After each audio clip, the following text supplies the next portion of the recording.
Welcome to Global Risk Community Chat. Today our guest is Carolina Ortega. I'm very happy to have you here today, Carolina. Welcome.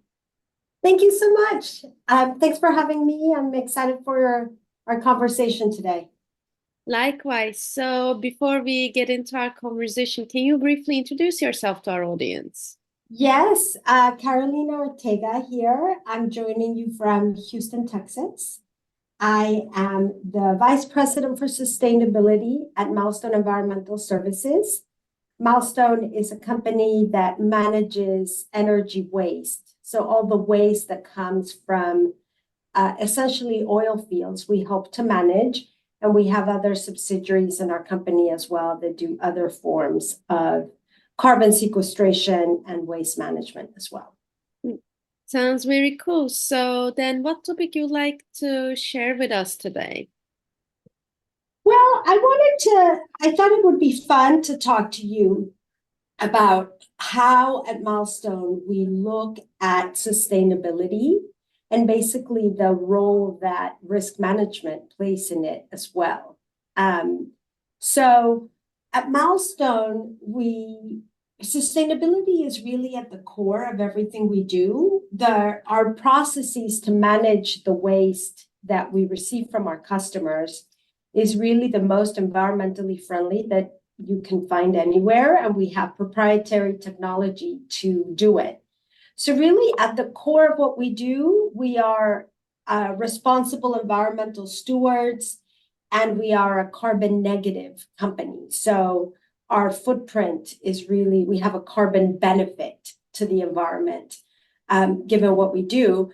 And so with that kind of core foundation in mind, we started looking at how we wanted to define sustainability internally for us. And we realized that it really is more, a lot of companies talk about sustainability in terms of the quote unquote good things they do, right? They take care of water, or they reduce emissions, or they protect biodiversity.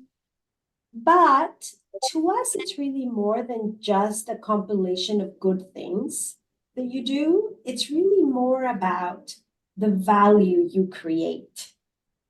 And so value creation started taking a center piece in our conversations about sustainability.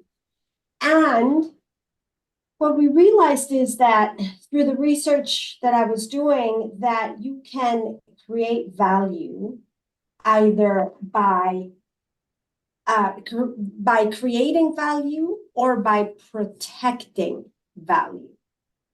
And in those two different categories, the value creation piece came by either reducing costs or increasing revenue. And then on the value protection side, it's really all about risk management. And so once we understood that in essence, we had value creation, value protection, and then reduce cost, increase revenue, and risk management, then we started really looking at everything we do through that lens. How are we reducing costs? How are we increasing revenue? And what is the risk management that we're doing? And if any activity that we do at Milestone, or initiative or effort, didn't fall into one of these three categories, then essentially we weren't going to do it, right? We needed to make sure that our sustainability program filtered through all of that and was really neatly aligned with those three kind of pillars. And it's really worked for us really well. And the piece that I would maybe highlight just at the end of my big dialogue here is the role that risk management plays in sustainability as well. I think some people can tend to think that it's just artificial, like accessories to what a company does, but it doesn't really drive value or drive profitability.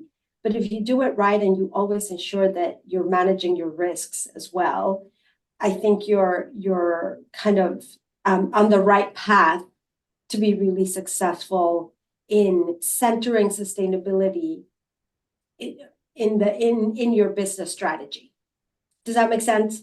Yeah, it makes actually a lot of sense because sometimes with some other guests, what we discuss about often as far as risk management and goes is that oftentimes I think a lot of businesses or even, people, the board thinks that risk management is just mitigating, risks or losses, but it is also a lot about creating opportunities and, just actually it's very central core function if you take it from a right angle. So since we hear this often, I think it aligns well, with what our audience or a lot of people in our, community thinks as well.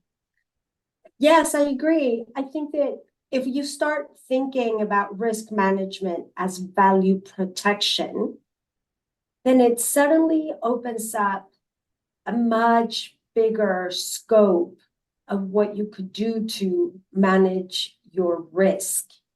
So it's really not about,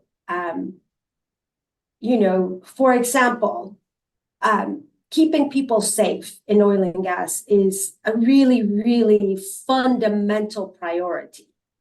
It's a company, it's an industry driven in many ways by safety priorities, right? Making sure that we all go home safe at the end of the day.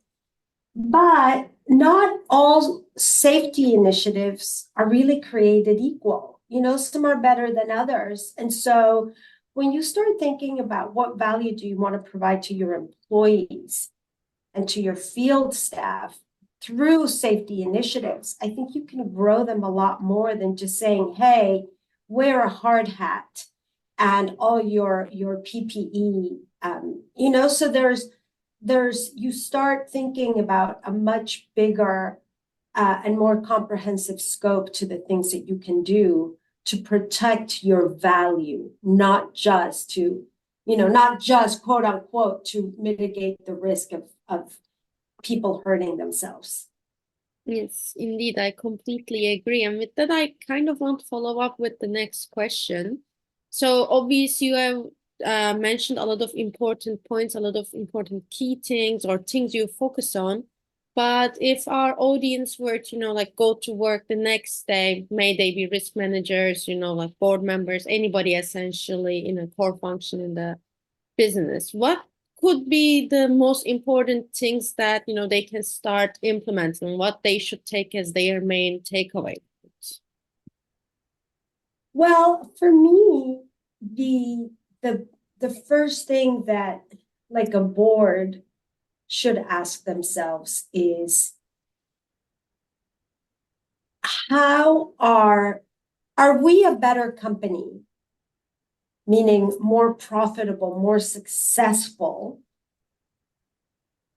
because of our sustainability programs? Is sustainability driving financial performance? And if it's not, then I would ask, well, how can you do that, right? And this is why it's important. It's not about just focusing on profits. When a company is successful, in part because of its sustainability initiatives, that is, in a nutshell, the true definition of sustainability. They are programs that will continue to be in place in the short, medium, and long term because they bring and they create value to the company and to its shareholders and stakeholders. So it's not that it's a focus on money, it's a focus on value. And that value has three different, the way that we see it, has three different categories: financial value, environmental value, and sustainable development value or social value, right? So if what I would, to conclude it, what I would suggest or recommend to a board starting to look at sustainability is to say, how is sustainability helping to drive financial growth? And if there's no clear answer, then I would maybe go back and ask the management team to redefine how sustainability is going to make the company more successful. Thank you for sharing that as well. And with that being said, we have unfortunately came to the end of our time for today. So I want to thank you so much once again, Carolina, for sharing your thoughts, your I guess your perspective on sustainability and like how you achieve certain milestones with it, if that makes sense. So thank you so much. Thank you so much for your time. I appreciate it. And thank you to all your listeners as well.